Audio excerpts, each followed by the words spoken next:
After the recent storms, the weather was now calmer, with the prospect of spring in the air. I'd called Stella to tell her I was on my way to Jones Beach to inspect the fishing boat that Lockhart had told me about. Stella's instructions were for her to set up a meeting with Mrs. Romanoff that afternoon. Lockhart had arranged to meet me at Babylon Station on the Long Island Railroad, then to take me across the bay to the eastern end of Jones Beach, to the site of the wreck. It was an ancient-looking, rusty boat. The force of the storm had driven it sideways onto the beach above the normal high tide mark. It lay there on the sand and stones, leaning at a slight angle. Barriers had been set up around the boat. A Coast Guard officer stood by a ladder leading up to the deck. On board, Lockhart gave me the full story of what had happened. The previous day, in the early evening, the boat had been reported to the Coast Guard by a local fishing boat as a potential danger to shipping. Its engine had failed, and it was drifting helplessly off Jones Beach. No emergency signals had been received. The crew of the local boat had tried to assist, but the offer of help was rejected. "Have a good look around," said Lockhart. "Tell me what you think." I'm no sailor, but I wouldn't have felt confident out in the ocean in that boat. It had been some time since anybody had gone fishing in this floating wreck. I stuck my head into a cabin. On a table lay U.S. Navy charts for the South Long Island coast and New York Harbor. "See those charts?" said Lockhart. "They're all up to date." "What about the crew?" I asked. "All 4 crew members were captured. The boat was kept under observation by a helicopter from the Cape Cod Air Station. As you know, there's easy road access to Jones Beach, so we picked them up as soon as the boat was wrecked. They were carrying Russian identification. They claim they don't understand a word of English, so we've arranged for an interpreter. Whether we get anything out of them is another matter. They've been taken to the Coast Guard 1st District headquarters." Lockhart led me down below deck. There were a series of cabins fitted with beds with cheap nylon sleeping bags. There were signs of recent occupation. The air smelled of stale tobacco. On the floor lay Russian magazines, playing cards, smashed plates and cups, and the remains of a meal. "According to my calculations, there's accommodation down here for 15 people plus crew," said Lockhart. "This could be the boat that those poor Russian boys were in, but I can't prove anything." 5 bodies so far. So if they had been shipped here on this boat, there are potentially more fatalities? I asked. "Yes. It's unlikely there would have been any survivors from the lifeboat," said Lockhart. I accompanied Lockhart up to the bridge. Inside, it was full of sophisticated equipment. "The boat may look like a wreck, but they've installed the latest satellite navigation system," explained Lockhart. "Look at this little device. It gives you your exact position wherever you are. My theory is the appearance of this boat is a deliberate disguise. From a distance, it looks like any other fishing boat, a perfect cover for smuggling in illegal immigrants. No ship's log, though, so we have no record of the boat's movements. If you come outside, there's one last thing to show you." Lockhart took me outside. "Look," he said, "the lifeboat's missing. But I can't prove yet that the lifeboat wrecked on the beach came from this boat." "So, if you have this boat, does that mean it's the end of the smuggling operation?" I asked. "We can't tell," he replied. "It wouldn't surprise me if they had several boats operating. Also, we have no idea how many smuggling operations are active at one time. We're going to double Coast Guard patrols off the South Long Island shore." Back in Lockhart's car, I showed him the document from Romanoff's computer file. "Take a look at these dates," I said. "Are there any connections with incidents reported to the Coast Guard or that the Coast Guard has been involved with?" After examining the list of dates carefully, Lockhart said, "Yes, there's a definite pattern here. Some of these dates match up. Where did you get this information?" "From the computer files of an Alexei Romanoff, who was found brutally murdered last week. I'm reasonably sure he was doing his own investigation of an immigrant smuggling operation. He must have asked too many awkward questions and paid the price." Lockhart pointed to the final date on the list, which was the next day, Saturday, March 16th. "This could indicate another delivery of immigrants will arrive tomorrow." I told Lockhart about what Edie Tilden had seen at Fire Island. The big, smartly dressed guy looking out to sea through binoculars. "Of course, it could be nothing," I said, "but I suspect he was checking out Fire Island as a possible landing point." Lockhart unfolded a map of the Long Island beaches. "Let's suppose that a boat is going to be landed on Fire Island. There are lots of beaches, but very limited road access across the bay.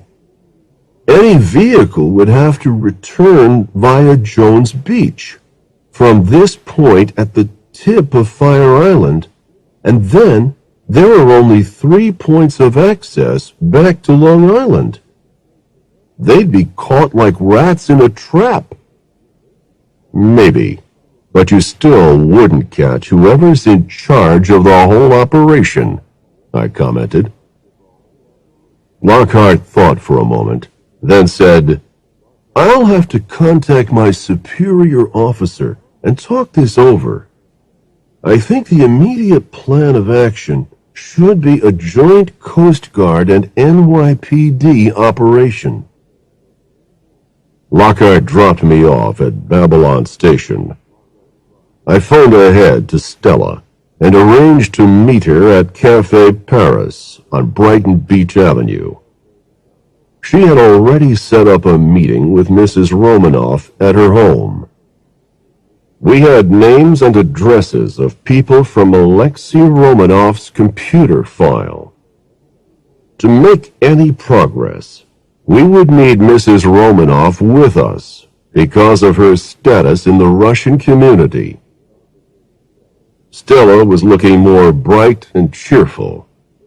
The fact that Jose was at last on the road to recovery must have been a huge relief. Just as we were about to leave the restaurant to see Mrs. Romanoff, there was a call from Kamenev. He'd been doing some research and had discovered a company called Maslov Import and Export. In my experience, a business which describes its function as import and export could mean anything. It was a conveniently vague term that could apply to any number of activities. Was importing immigrants one of them? "I'll tell you another thing," said Kamenev. "I phoned several times, but just got an answering machine each time. When someone finally answered, they just hung up without saying a word when I asked to speak to Mosolov." "Good work, Victor. Do you have an address?" I asked. The business was located on Brighton Beach Avenue. It would be worth checking out. A guy like Zernoff wouldn't act on his own initiative. He wasn't paid to think. He would obey the boss's orders, and that boss could be the mysterious Mosolov. I passed on the information to Captain Oldenburg, and also informed him about my meeting with Lockhart. More leads for the NYPD to follow up. Oldenburg promised to put an NYPD surveillance unit in place to watch the office. At the Romanoff house, I described the Russian fishing boat and its probable function to Mrs. Romanoff. She listened carefully, obviously upset by what she heard. She turned away and held a handkerchief to her eyes for a moment. Then she turned back to me and told me what progress she had made. Mrs. Romanoff had already made contact with one of the people on the list, Boris Chernoff, a young man her husband had helped personally. She had made an appointment with Chernoff, who would come to her house. Chernoff was in his late 20s. He was an immigrant who had been in the USA for almost 12 months. His English was good enough to communicate effectively without the need for an interpreter. He had met Alexei Romanoff and was sincerely grateful for all the assistance he had received from the Immigrant Welfare Society. "Mr. Chernoff, does the name Mosolov mean anything to you?" I asked. He shook his head. "I've never heard of it." "What about Nick? Nick Zernoff?" I asked. I could see an anxious expression as I said the name. Chernoff knew all about him. "I can tell you all about Zernoff. 3 years ago, I was living in Minsk, back in the old country. It was a hard life. There were 10 of us living in a little apartment in one of the old Soviet buildings on the outskirts of the city. I'd always dreamed of a new life in the USA, but it was difficult to emigrate legally. There's a limited number of visas available. I heard some gossip around that there were other means of entering the country. What you needed was $3,000. A man called Nick visited regularly, made all the arrangements, and promised that jobs would be waiting for us. Chernoff continued with more details of the operation. Provided you had the money, no questions were asked. I finally met him, exactly as I had imagined, well-dressed, successful.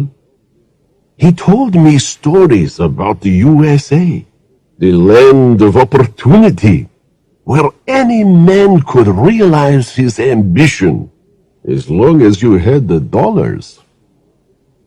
I worked every hour I could. I borrowed, and I'm ashamed to say, I stole. I didn't care how I got that cash. There was no question of flying us in. We were taken to the Baltic coast near St. Petersburg to an isolated fishing port. I couldn't believe the boat they put us in.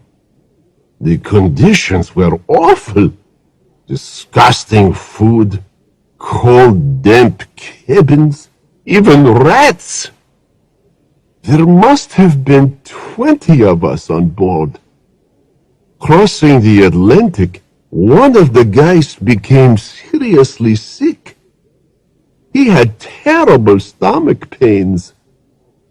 We begged the captain to radio for help, but he refused. The guy died after 4 days. They wrapped him up in an old sheet, tied a lump of concrete to his feet, and dropped him overboard. I don't imagine his family ever got a refund from Nick.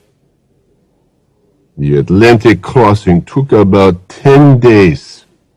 Most of the time it was stormy. We were exhausted and seasick. Finally, we were all put into a small lifeboat in the middle of the night and dropped off on a deserted beach. Nick was waiting there with a truck. We were ordered to get in and lie on the floor and were taken to an empty factory building. I remember there was some sort of railroad track on the floor. We waited there, and eventually we were taken in small groups to various addresses in the Brighton Beach and Coney Island area.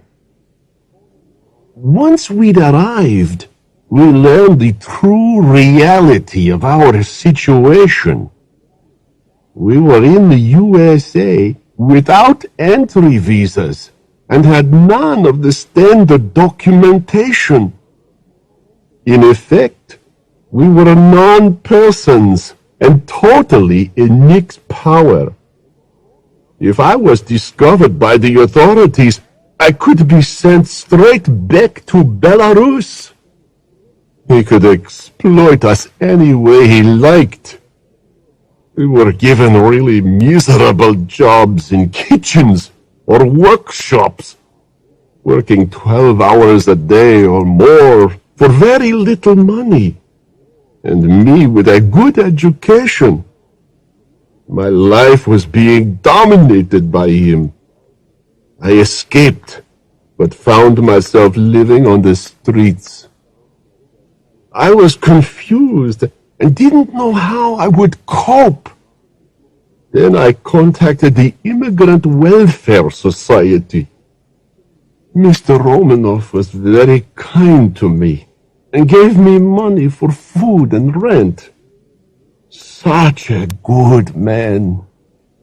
He was helping me with my application for a green card so I could become a legal resident. I was so shocked when I heard that he'd been murdered. Who could have done such a thing? Chernoff had come to the end of his story. I took out Zernoff's photograph, which we had received from Oldenburg. This picture was taken some time ago. Does this guy look anything like Nick? I asked.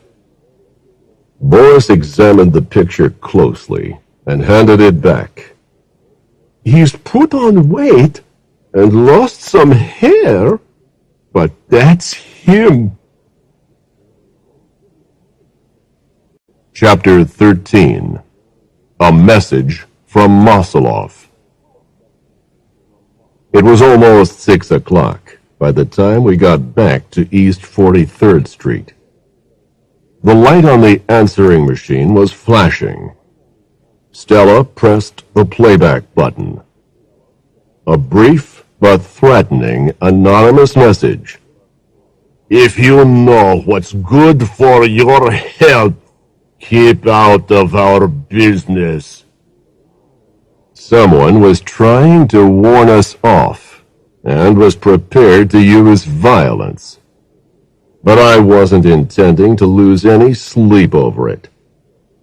We had done enough for one day, and I told Stella to go home. I stayed on at the office for a while, sorting through some old case papers and filing them away. The phone rang. I grabbed it and said, "Marley speaking." But there was just silence. Exactly the same thing happened twice again at 15-minute intervals. Whoever was at the other end wasn't talkative. I was starting to get suspicious. We have one of those phones that displays the caller's number. I tried calling the number, but there was no answer. Maybe someone was keeping track of where I was. I put a call through to the Coast Guard to see if Lockhart had anything to report from their patrols off southern Long Island. Nothing as yet. It had been a long day, and the ideal way to finish it off was an appointment with a cold beer at McFadden's bar. Outside, East 43rd Street was practically deserted. Was it my imagination, or was there someone watching me in the shadows of a service entrance across the street? I went over to investigate. Nobody there. Either my eyes were playing tricks on me, or I was turning into a nervous wreck. Definitely time for that beer. I would feel more comfortable where there was noise, bright lights, and company. I ordered a large beer and stayed by the bar for a while, chatting with some of the regular guys from the Daily News. The tiredness was beginning to hit me. Time to go home. But I'd forgotten something. I patted my pockets and realized I'd left the keys to my apartment in the office. Returning along East 43rd Street, I suddenly became aware of a large black limo following me very slowly. I turned around and started walking rapidly in the other direction. As I was passing the car, it stopped, and a door suddenly swung open, blocking my path. I stepped aside to avoid the door, but a large, heavily built guy was already out of the car, standing directly in front of me. I immediately recognized the bushy eyebrows and broken nose. Nick Zernoff. He was easily 6 inches taller than me. The street was completely deserted. If I tried to run, I knew Zernoff, being younger and in better shape, would easily catch me. The only sensible thing to do was to talk. "Good evening. Lost your way or something?" I asked. Zernoff's response was to lift me up effortlessly by my coat. His forehead was now level with my nose. That's what I call a serious invasion of personal space. I didn't like the idea of my nose being broken either. "Marley, I have a message from Wassoloff," said Zernoff. "Stop asking questions. Don't stick your big nose in our business. Wassoloff knows you've been watching us and wants you to call your people off. Otherwise, I'll have to break your legs. Is that clear, Marley?" "Couldn't be clearer," I replied. "Message received and understood." Zernoff got back inside the car. which sped off towards Park Avenue. I learned two things from the meeting. First, that Zernov was definitely working for Mosolov. Second, Mosolov thought I had been watching them. They hadn't connected the surveillance operation with the NYPD. This was a possible advantage. If they didn't think that the police were involved, they might still go ahead with another immigrant smuggling operation. I'd have to contact Oldenburg to tell him to make the police operation less obvious. Then they'd assume they'd scared me off. I went back to the office and called Captain Oldenburg. Fortunately, he was still at his desk. I explained what had just happened. "Do you have anything new on Zernov?" I asked. "We have some good photos," Oldenburg said. "Zernov was twice seen entering the Mosolov Import-Export office on Brighton Beach Avenue, but we haven't had a sighting of the boss of the organization. Zernov's been seen with two men and a woman on a couple of occasions. I'll email some pictures through to you." One more call before I could go home, this time to Joe Blaney. "Joe, I've had a serious threat made against me. I need protection. You'll need to be armed. And another thing, will you rent a car? Anything that's powerful but looks anonymous. Could you start this evening?" "Sure, boss. I'm not doing anything else at the moment," Joe replied. "Okay then. Pack a suitcase and come to my apartment at 9 p.m., I said.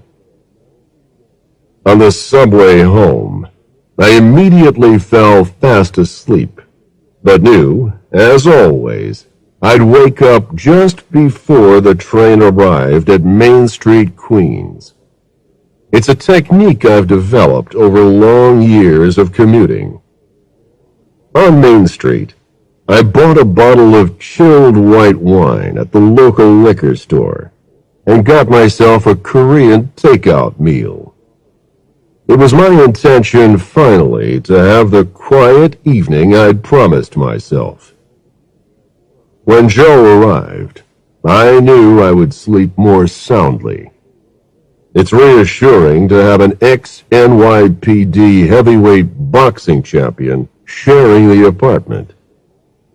Since I left the NYPD, I've never carried a gun.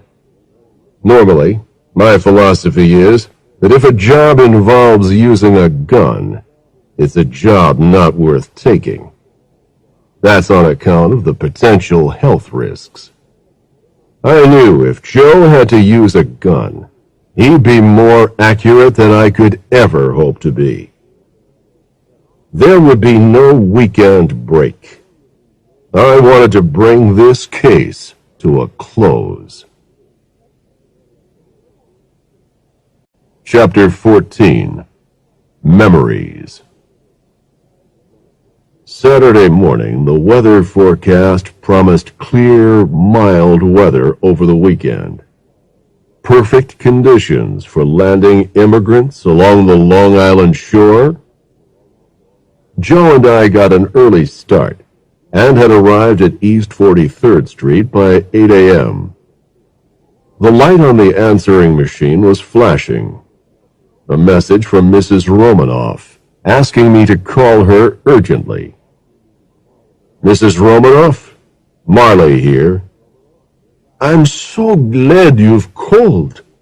I've had some dreadful news," said Mrs. Romanoff. "You remember the bartender at the Odessa steps who witnessed Zernov leaving with De La Cruz? He's been badly beaten up.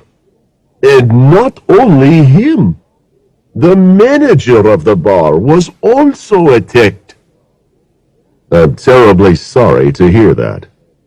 This is probably Zernov's work. He's making sure they stay silent, I said. Well, he has succeeded.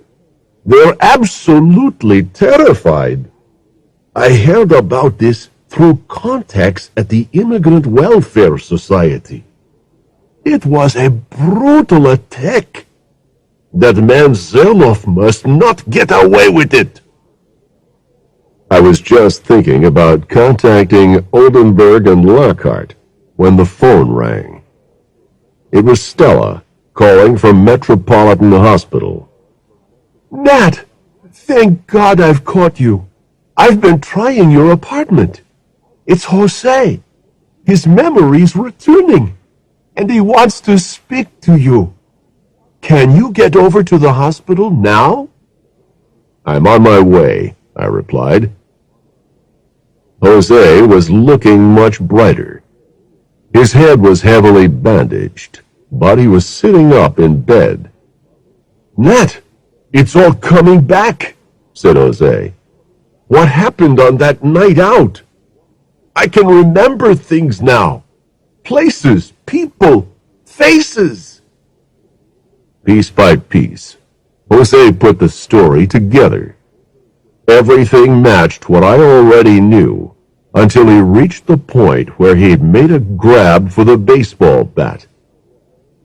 Okay, now, Jose, take it slowly from this point, I said. Tell me everything you saw or heard. I looked up and saw this crowd standing over me. Wow! They were mad as hell at me. I couldn't understand what I'd done. Then I realized it was something to do with the bat. I heard someone shouting, "What the hell are you doing?" I was lying there scared, surrounded by a bunch of real angry guys. Then someone pushed through the crowd and said, "Don't touch him. He's mine. I'll take care of him." What did he look like? I asked. A big, tough guy, as tall as Joe here, said Jose. He was wearing a shiny suit, expensive looking. He didn't look pretty. He had a face like a boxer who's lost too many fights. Sounds exactly like our friend Zernoff. Go on, Jose. He picked me up off the floor. This guy's name, you said it was Zernoff? Well, he was holding my arm behind my back with a tight grip. Then he spoke again to the crowd and repeated, "I'll take care of him. Got any objections?" Then he bought you a drink? I asked. Yeah, he gave me drink after drink. I felt like I was going to be sick, but I was too scared to refuse. He started asking me all these questions. He wanted to know where I was from and what I was doing in Brighton Beach. Then he said he'd give me a lift home and took me outside. I tried to escape, but he was too quick for me. My arm was pushed up so far behind my back that I thought it'd break. He took me down a side street, pushed me up against a wall, and said, "You're coming with me." He grabbed me by the neck until I couldn't breathe. And that's the point, Nat, where everything goes blank. The next thing I knew, I was here in a hospital bed.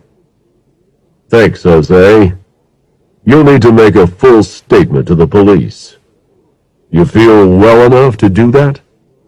No problem, replied Jose. But I want to get out of here. It's been nearly 2 weeks. It's not going to be long now, I said. But you have to stay here under police guard, so Zernoff and company think they've gotten away with it. Just hang on. The police are going to spread some misinformation. So whatever you hear on the news or read in the papers, ignore it. It'll just encourage Zernoff and Moseloff to remain under the impression that the police think you're guilty. Back at East 43rd Street, there was a message from Captain Oldenburg. A joint meeting between the NYPD and the Coast Guard had been arranged for 2 o'clock at police headquarters. Oldenburg had invited me to attend. I put a call through to him. "What do you want, Marley?" growled the captain. "You sound full of the joys of spring, Oldenburg," I said. "Couple of things you could do for me. First, send an officer to Metropolitan Hospital to take a full statement from Dela Cruz. His memory's returning, and it includes a positive ID of a guy matching Zernoff's description." "Sure," said Oldenburg. "Anything else?" "I'd like you to spread a rumor in advance of this afternoon's meeting. Could you arrange to issue a statement to the press to the effect that Dela Cruz will be released from the hospital today and taken to Rikers Island prison before his trial for the murder of Romanoff? I want this distributed to all the local radio and TV stations, and I also want it in the Sunday newspapers. My theory is, the more misinformation you create, the more likely Moseloff is to make a move." "You got it, Marley. I'll have the press office get onto it immediately. And those pictures of Zernoff that I promised you? I'll email them now." Oldenburg was true to his word. Within minutes, the photos arrived. The picture quality wasn't great, but there was enough detail there to make out Zernoff, looking huge and ugly as normal. "What do you think of these?" I asked Joe. "Well, he's been getting around a lot lately, and meeting a lot of people." He pointed to one of the pictures, showing Zernoff opening the limo door for a big man in an expensive suit and dark glasses. "Is that Moseloff, do you think?" "Could be," I answered. In the next photo, the same man was standing next to a woman with long dark hair. "And who's the woman? Another colleague? Moseloff's wife?" I said. I looked out the window. As promised on the early weather forecast, it was clear and calm.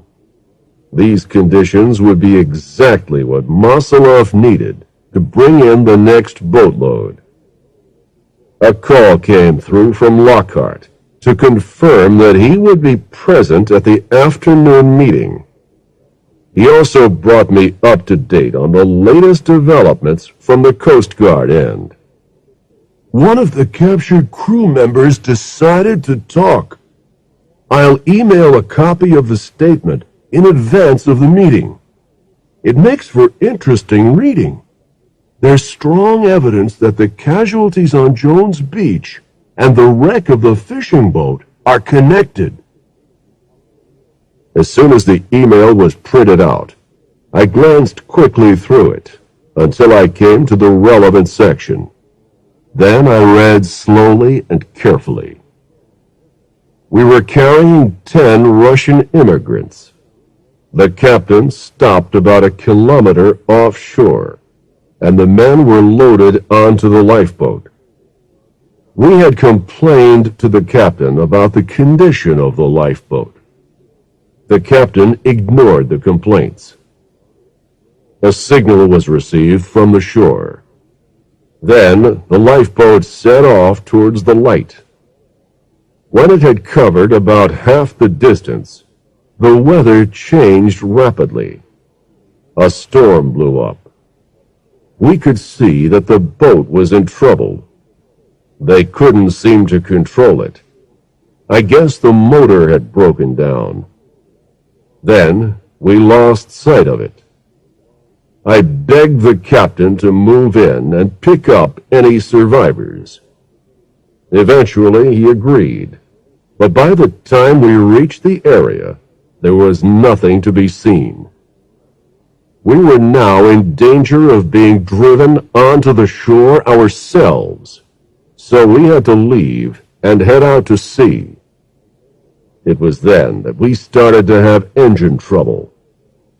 The captain tried to steer away from the Long Island shore, but the engine was gradually losing power.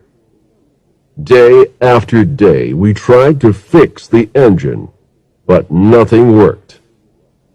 Eventually, a combination of wind and currents started to push the ship back towards the coast. When the next storm blew up, the motor finally failed completely. We were helpless. Also, we didn't have a lifeboat to escape in.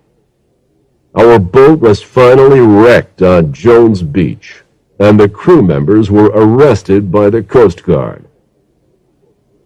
I continued reading through to the end.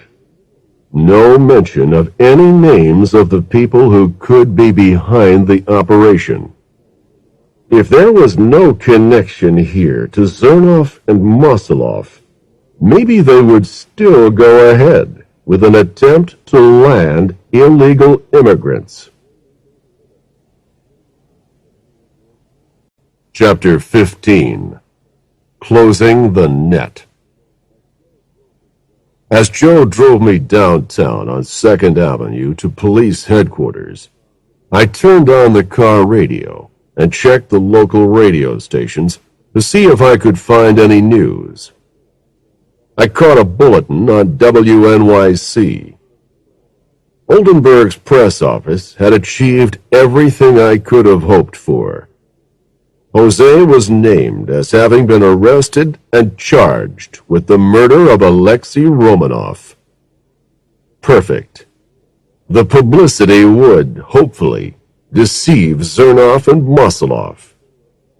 As long as they were acting under a false sense of security, they might proceed with bringing in the next shipment of immigrants.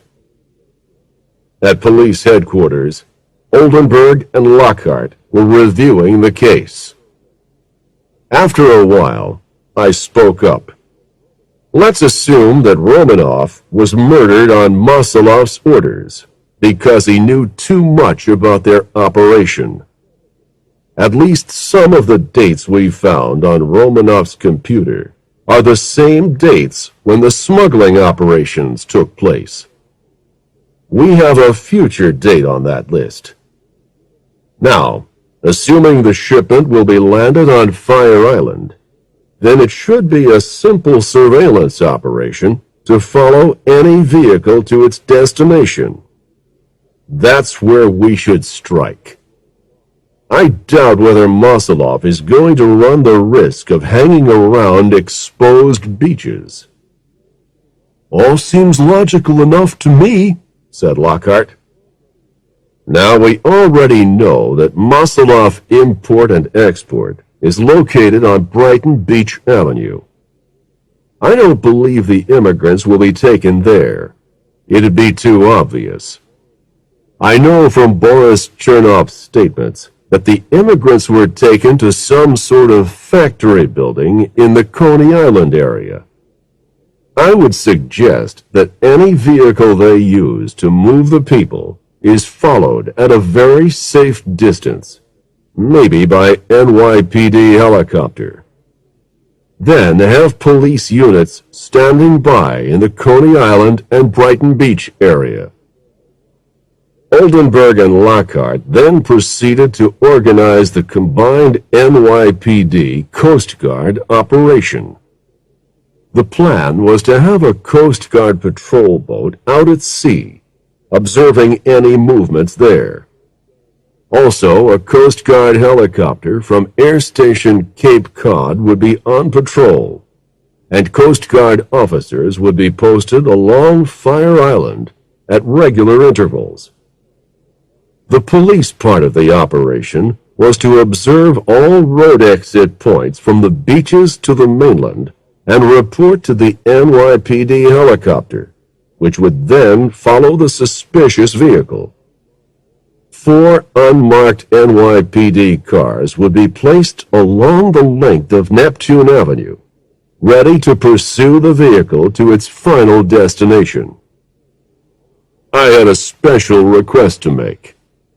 Oldenburg, I'm not in the habit of asking favors from you, but I want to be in on this operation with my colleague Joe Blaney. You realize that I've provided the NYPD with most of the information in this case so far? Yes, replied Oldenburg. And you know my personal interest in this case. I want to prove, without any doubt, that De La Cruz is innocent. And also, I want to find out who killed Romanoff. I need a confession. That's why we have to be there at the finish. You're both ex-NYPD, so you're well aware of the risks, said Oldenburg bluntly. You have my permission, but don't even think about playing the hero, Marley. Understood? We'll have all units in position by dusk, and I'll keep in regular contact with you by cell phone. Joe and I had little else to do until nightfall. Before leaving for Coney Island, I put a call through to Stella to give her an update. Matt, those news bulletins, exclaimed Stella. They're just awful. What a relief they're not true. I've had calls from just about every relative in the family about the news. I just had to tell them not to worry. Well, if those bulletins have fooled all your family, let's hope they have the same effect on Zernoff and Mosoloff, I remarked. Another call to Mrs. Romanoff to inform her of the real purpose of the bulletins, and to reassure her that we were making definite progress. I'm reasonably optimistic that your husband's killer will be behind bars by tomorrow, I said. Take care, Mr. Marley, and God be with you, she replied. We headed off in the rental car towards the Brooklyn Bridge. Through the steel network, I could see that the waters of the East River were smooth and calm, with the late afternoon sunshine reflecting off the surface. We passed rapidly through the suburbs of Brooklyn on Ocean Parkway, which eventually brought us onto Surf Avenue, parallel to the ocean front. We had some time to kill, so I asked Joe to continue west along Surf Avenue. The amusement parks, dominated by the huge roller coaster rides, soon came into view. One of those rides, which had terrified and delighted me as a child, was still operating, the Cyclone. I still remember the way the train of little cars would climb up the track to the highest point, then dive and shake down what felt like a series of near vertical drops. There was another roller coaster ride standing behind locked gates. I examined the curves and slopes. Now I recognized it as the old Thunderbolt, another childhood favorite.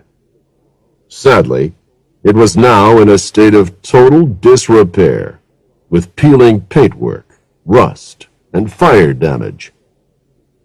The sun was now sinking low, and the western sky was glowing with shades of orange and pink. It was going to be a long night. It was completely dark when I received the first call from Oldenburg. The Coast Guard had been following the movements of ships off the Long Island coast all day. As the light faded, a fishing boat had turned towards the shore, and was now heading in the direction of Fire Island. "It looks like it's all happening, Joe," I said. "Time to get in position." Chapter 16. Face to Face. Time seemed to drag as Joe and I sat waiting in the car in a parking lot off Neptune Avenue. Joe had brought a police radio with him, so we could listen in on the action. I didn't want to feel we were missing any of the excitement. Soon after 10 o'clock, we received a report of the first definite sighting from Oldenburg. Coast Guard observers had watched a small boat land a party of 10 men and 4 packages at the eastern end of Fire Island. A white Ford truck had arrived, driven by a tall, heavily built guy who matched Zernoff's description. The truck had picked up the men and the packages and had been spotted leaving Fire Island. Later, Oldenburg informed us that the truck was now on Long Island Highway 27, heading toward Freeport. The NYPD helicopter was following its movements at a safe distance. It was around 11 o'clock when we heard that the truck was approaching the Coney Island area. The helicopter pilot was having trouble following the vehicle. An ocean storm was brewing, and a lot of fog was rolling in. Not ideal conditions for surveillance from the air. The pilot now reported that the truck was on the eastern side of JFK Airport, on the Belt Parkway, which circles the coast around Jamaica Bay. Frequent banks of fog continued to make observation from the air a problem. Then we heard a panicky note in the pilot's voice. "Captain Oldenburg, we're losing him." "No, there he is again. This is getting difficult. There's more fog ahead." "Lost him." "No, we've got him again." "Captain, we may not be able to keep the suspect under surveillance. The truck's heading east on the Belt Parkway now. I suggest you move all units now to the Belt Parkway exits for Coney Island." Finally, we heard the pilot admit defeat. "Captain Oldenburg, we've lost him." There was radio silence for a time. Then, a sighting of the truck leaving the Belt Parkway at exit 7 and heading towards Ocean Parkway. A call from Oldenburg. "Molly, the truck's in Coney Island, on Ocean Parkway. I have one unit already following, and I'm ordering all units in. I'll keep you posted." We continued listening in on the police radio.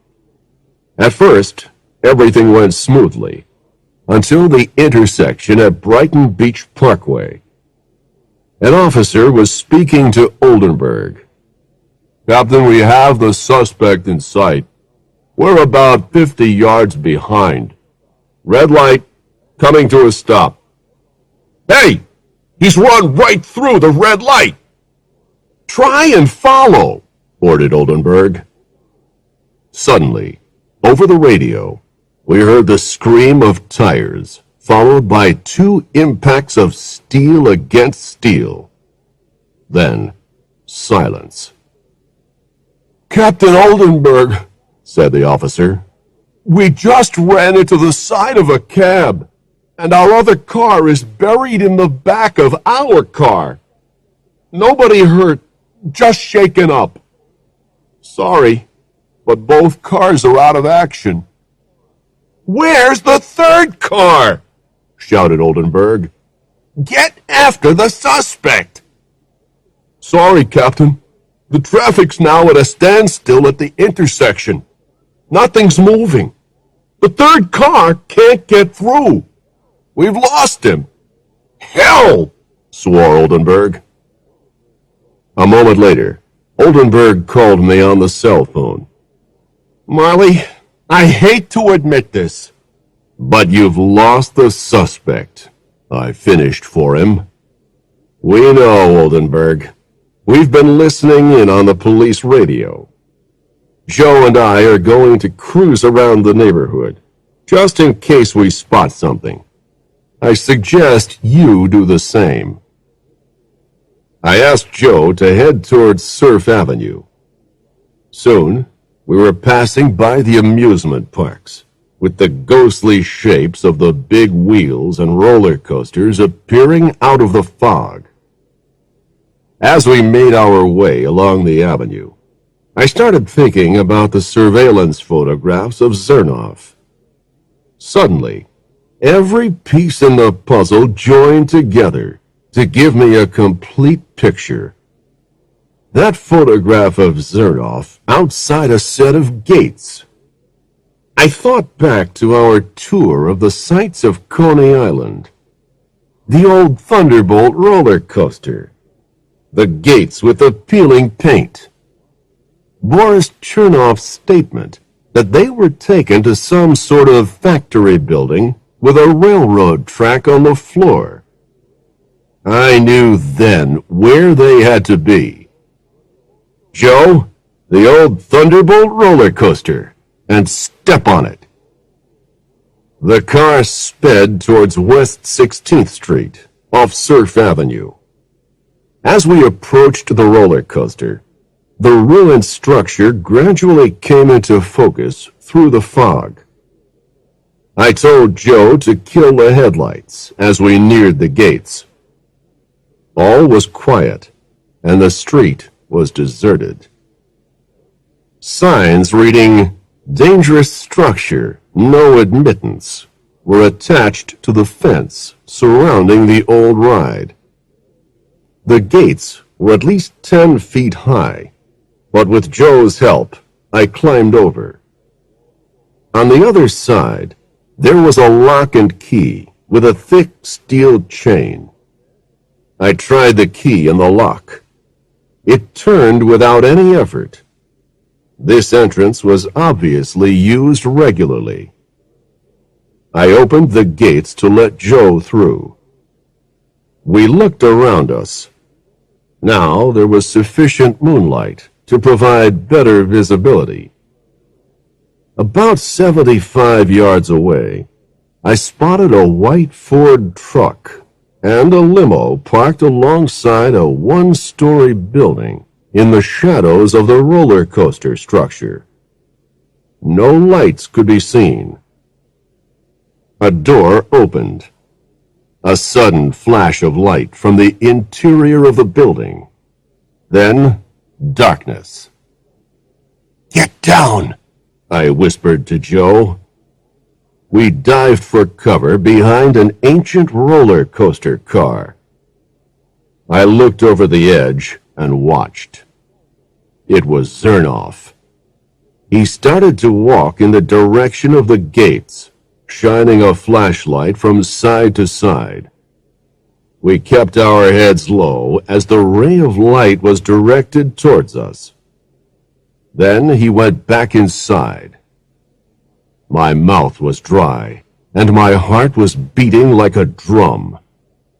"Joe, we need backup. Zernoff's in there, and presumably Mosoloff. There could be more of the gang inside." I called Oldenburg and gave him our location.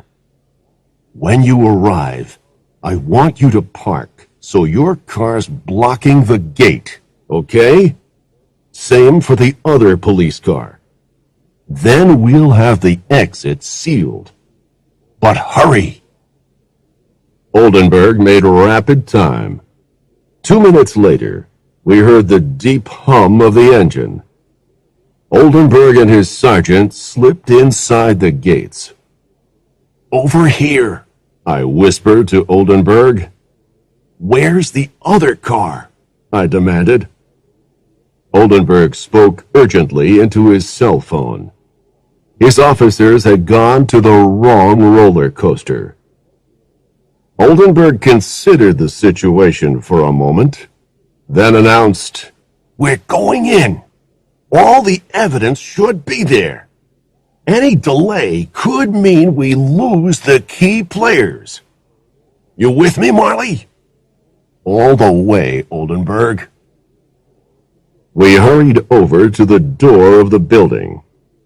From inside, we could hear conversation in Russian and laughter. Although there were only the four of us, we had the element of surprise. Oldenburg, the sergeant, and Joe had their weapons ready. Oldenburg nodded to his sergeant, who kicked the door wide open. We rushed inside. The sergeant shouted, Police, don't move! Hands in the air! For a second, the scene before us seemed to be frozen in time. The building was lit by oil lamps. 10 young men were sitting on benches around a table, drinking coffee and eating sandwiches. Zernoff, who was sitting at another table, stared at us in disbelief. The big man from the photographs was there, sitting next to Zernoff. The woman with long dark hair was standing behind them.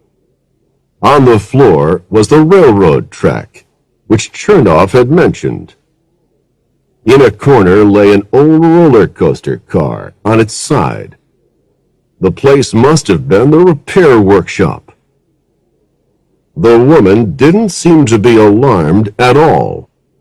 Zernoff looked towards her with a confused expression, as if expecting instructions. Then she turned towards Zernoff and screamed, Don't just stand there, do something!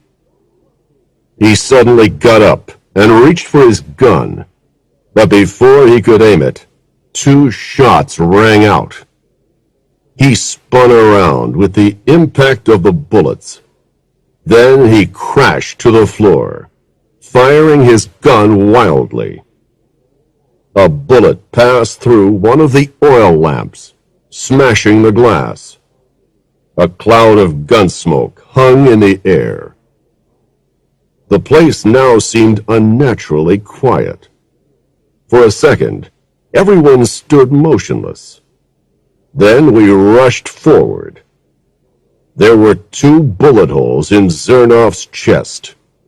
Blood was dripping from his mouth, and he was gasping for breath.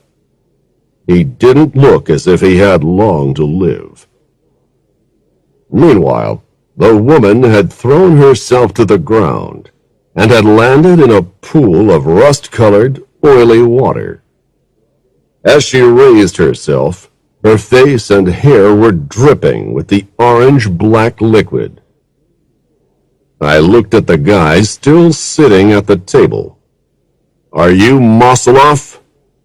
He stared at me, almost paralyzed with fear. I'm just the driver, he stammered. Don't shoot me!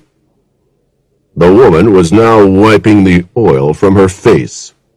She looked down at her feet, not making eye contact with anybody. Then, a slight movement from Zernoff. With a painful effort, he slowly pointed a bloody finger towards the woman. Then, the gasping stopped. His eyes opened wide in a lifeless stare. We looked at the woman in astonishment. Was she Mosoloff? She remained standing there, looking down at the floor. The woman's handbag was lying on the table. I quickly found a driver's license. Katerina Mosoloff. I showed the document to Oldenburg. Let me introduce you to Mosoloff, I said. Well, would you believe it? Exclaimed Oldenburg. Everybody's attention was focused on Mosoloff. But suddenly, there was the sound of rapid footsteps. Hey, where's the driver? asked the sergeant urgently. From outside, we heard the sound of a motor. Then tires spinning and screaming as the limo raced to the gates. He won't get far, remarked Oldenburg. Then came the crash of breaking wood and bending metal. Footsteps running down the street. A shout. Police! Stop right there! The other police car had finally arrived. They've got him, said Oldenburg. From the sound of the crash, that's another NYPD car out of action. Still, cars are replaceable. Good officers aren't. I had one last favor to ask Oldenburg. Before you charge Mosoloff, I want a word with her. Just trust me, okay? She looked at me blankly. Oily liquid was still dripping from her hair. I don't enjoy being threatened, I said to her coldly. The last time I met your man Zernoff, he promised to break my legs if I didn't behave. Now look at him. The NYPD already has enough evidence against you to put you away for a very long time. The only choice you have is to cooperate. Unless you'd like my muscle man Joe to help persuade you. I must have sounded convincing. I knew it was an empty threat, but she believed me. She looked around in alarm. Joe grinned unpleasantly at her to back up the message. So, tell me, did you have Romanoff murdered? I asked.